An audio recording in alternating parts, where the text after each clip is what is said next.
where should the president go from here? What does the president need to do at this point to demonstrate that he has no untoward relationship with Russia, which is what's circling around him? The first and most important thing he needs to do is to adopt a realistic policy towards Kremlin aggression. President Trump has said he's a man who will negotiate from a position of strength.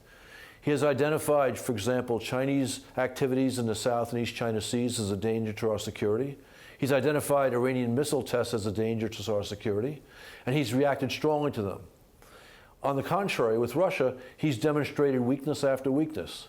He seems to be looking for an excuse to ease sanctions imposed because of Russia's aggression in Ukraine. And that just is completely out of character, and of course, it contradicts our vital interests. And of course, the big question here for President Trump is what exactly are his interests in Russia? We don't know because we don't have any disclosures from him when it comes to, for instance, his tax returns. You've got congressmen from both the Republican and Democratic parties calling for committee investigations into those connections. What is your understanding of how Donald Trump's business interests in Russia have influenced his thinking of the country as a strategic ally? Anything that I would say here would be purely speculative, so I won't go there. What I can say is that his policies are naive, inconsistent with his overall approach, and damaging to our interests. So it would be very good for the United States if he pursued a more realistic and stronger policy. And he would also, I think, help diffuse the political crisis which has emerged as a result of his very strange Russia policies. Is it fundamentally illegitimate for a new president to say, I don't like the old Russia policies, I believe Russia can be an ally in the broader threat against terror and change things? I mean, he's the president. It would be his prerogative to say, let's go in a new direction, would it not? Well, it's his prerogative, yes. But look, the man he nominated to be the Secretary of Defense said the Kremlin is the #1 national security danger that we face. The chairman of the Joint Chiefs of Staff, who was nominated by Obama, says the same thing. When the world's great nuclear power, along with the United States, Russia is marching in Europe, changing boundaries by force, saying that the principles by which he changes those boundaries in Ukraine apply to other countries, commits provocations against our NATO allies in the Baltic states, flies his planes dangerously close to our warships, which happened just this week in the Black Sea, and the President of the United States is throwing flowers at the Kremlin, something is wrong.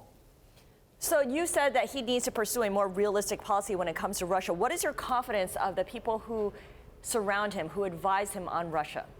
Well, again, his Secretary of Defense is first rate and understands the danger. The chairman of the Joint Chiefs of Staff, same thing.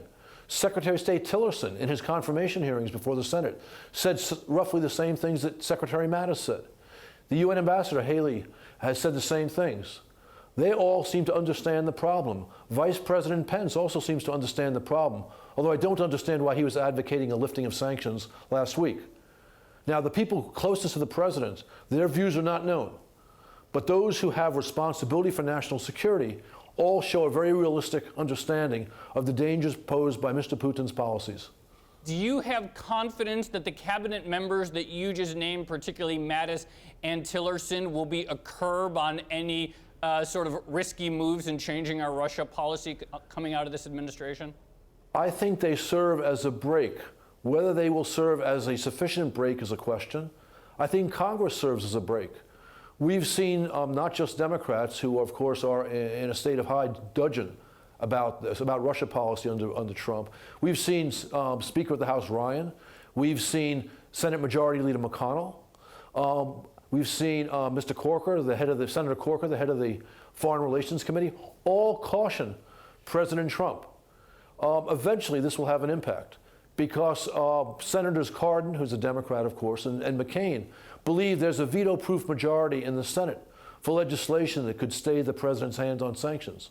And the fact that Speaker Ryan spoke up against this just a few days ago suggests that the House might also be able to join the Senate if President Trump continues a policy which can be called a policy of appeasement. I remember after the 2012 debates and Mitt Romney cited Russia as our key sort of geopolitical threat, and a lot of liberals and Democrats, pundits in the media mocked him for this. How do we know this isn't just another partisan thing where the parties switch sides when they're out of power to sort of browbeat the existing administration for being too easy on this perceived foe? I think it's safe to say that part of the motivation for the Democrats is partisan. But it's also true that Mr. Putin does in fact represent a very great danger to our interests. He wants to weaken NATO, he wants to weaken the EU, he wants to weaken the relationship between the United States and Europe.